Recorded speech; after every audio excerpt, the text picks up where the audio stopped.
बिस्मिल्लाहिर्रहमानिर्रहीम अस्सलाम वालेकुम काश्तकार भाइयों, अगर आप तिल की फसल काश्त करने लगे हैं तो कुछ एहतियाती तदाबीर आपको इख्तियार कर लेनी चाहिए। हमारे कुछ काश्तकार जो हैं वो हर साल गलती करते हैं जिसकी वजह से उन्हें नुकसान का सामना करना पड़ता है। तिल की फसल हम किस किस तरीके से काश्त कर सकते हैं इसके बारे में आज हम बात करेंगे। कौन कौन सी एहतियाती तदाबीर आपने इख्तियार करनी है ये भी आपको बता रहे होंगे। वीडियो आखिर तक देखिएगा। अगर आपने हमारे चैनल सब्सक्राइब नहीं किया तो चैनल को फौरन सब्सक्राइब कर दें, साथ में बेल के बटन को दबा दें ताकि फसलों के मुतालिक हम जितनी वीडियो बना रहे होते हैं वो आपको बर वक्त मिल सकें। काश्त में तिल की फसल काश्त करने के 3 तरीके हैं। पहला तरीका जो है वो छट्टे के जरिए तिल की काश्त है, जो कि हमारे अक्सर काश्तकार भाई इसी तरीके से काश्त कर रहे होते हैं।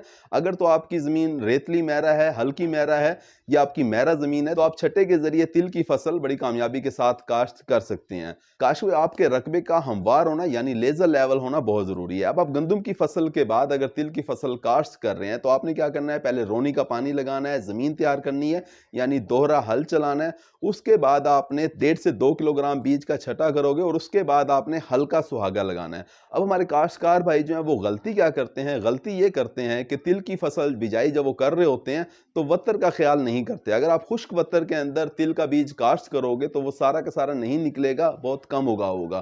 काश्त में तिल का बीज जो है वो तर वत्तर के अंदर बहुत अच्छे तरीके से निकलता है। इसी तरह से दूसरी गलती हमारे काश्तकार भाई वो ये कर रहे होते हैं कि बाद में जो सुहागा लगाते हैं वो गहरा लगा देते हैं। काश्त में तिल के बीज के लिए 1 से 1.5 इंच इसके ऊपर मट्टी होनी चाहिए। कोई भी बीज हो जब आप काश्त करने लगो उसका असूल ये होता है कि जितनी उसकी मोटाई हो उतनी ही उसके ऊपर जो है वो मट्टी होनी चाहिए। अब तिल का बीज अगर आप इसके ऊपर 3 से 4 इंच मट्टी चढ़ा दोगे तो बीज आपका नहीं निकलेगा।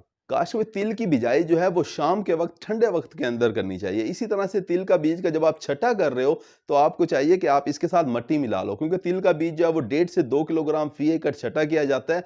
इसके साथ आप 6 से 8 किलोग्राम बारीक मट्टी मिलाओगे या फिर आप इसके साथ रेत मिला के फिर आप बीज का छटा करोगे। और छटा आपने दोहरा करना है यानी पहले आप शुमालन जुनूबन फिर आप शर्कन गरबन, इस तरह से आप छटा करोगे ताकि पूरे खेत के अंदर बीज बराबर तरीके से तकसीम हो जाए।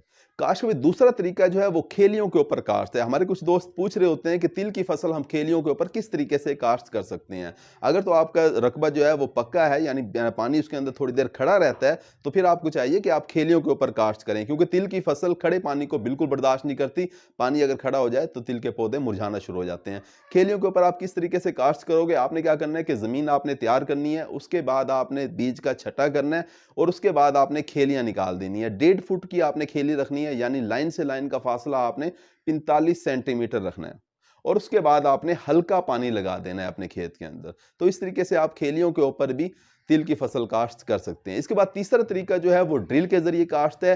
ड्रिल के जरिए अगर आप तिल की फसल काश्त कर रहे हैं तो आपके पास स्मॉल सीडी ड्रिल होनी चाहिए, उसके जरिए आप काश्त कर सकते हैं। अगर आपके पास गंदम की ड्रिल है तो उसके जरिए भी आप तिल की फसल काश्त कर सकते हैं। उसमें आपने एहतियात ये करनी है कि एक पोर को बंद रखना है, दूसरी पोर को खुला रखना है ताकि लाइन से लाइन का फासला 1.5 फुट रहे। साथ में आपने बीज के साथ 6 से 8 किलोग्राम मट्टी या रेत भी लाजमी मिलाना है। तो काश्त का इन एहतियाती तदाबीर को इख्तियार करके आप तिल की फसल कामयाबी के साथ काश्त कर सकते हैं। उम्मीद है कि वीडियो आपको समझ आ गई। अपना ख्याल रखिएगा। अल्लाह हाफिज।